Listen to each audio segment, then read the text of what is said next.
எப்பேற்பட்ட பாரமான சூழ்நிலையாக இருந்தாலும், அது சின்னதோ பெரியதோ, அவைகள் மூலம் உண்டாகிற பாரங்கள் ஆண்டவர் பார்த்துக் கொள்வார். அதை அவர் தன்மீது ஏற்றிக் கொள்வார். தன்மீது வைத்து சுமக்க ஆரம்பித்து விடுவார். உங்களையும் சுமப்பார்.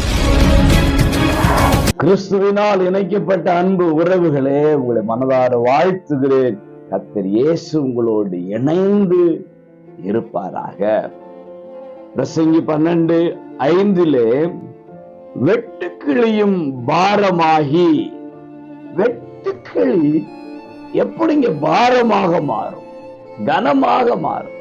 பூ அப்படி ஊதுனா பறந்து போய்விடும் அல்லவா? அந்த வெட்டு கிளிகள் கூட சில நேரம் நமக்கு பாரமாக மாறிவிடுமா? அது ஒரு சுமையாக மாறிவிடுமா? அப்படிப்பட்ட காலங்கள் கடந்து வர போகிறது. இன்னைக்கு சிலருடைய வாழ்க்கையை பார்த்தீங்கன்னா, சின்ன சின்ன விஷயங்கள் கூட பெரும் பாரத்தை கொடுக்கிறது.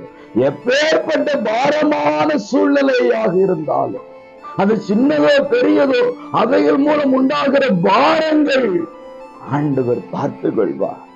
அதை அவர் தன்மீது ஏற்றிக் கொள்வார். தன்மீது வைத்து சுமக்க ஆரம்பித்து விடுவார். உங்களையும் சுமப்பார், உங்களுடைய பாரங்களையும் சுமப்பார். செய்ய வேண்டியது ஒன்றுதான், சிருஷ்டிகரை நினைக்க வேண்டும். சிருஷ்டிகராம் இயேசுவை நினைக்க வேண்டும். கடைசி காலங்களிலே, நாட்களிலே, ஆண்டு இறுதியிலே நம்முடைய சிருஷ்டிகர் நினைக்கும் பொழுது எல்லா பாரங்களும், உங்களை நெருக்குகிற அத்தனை பாரங்கள் நின்றும் கர்த்தர் விடுவிக்க முடியும். இன்றைக்கு விடுதலை பெறுவீர்களா?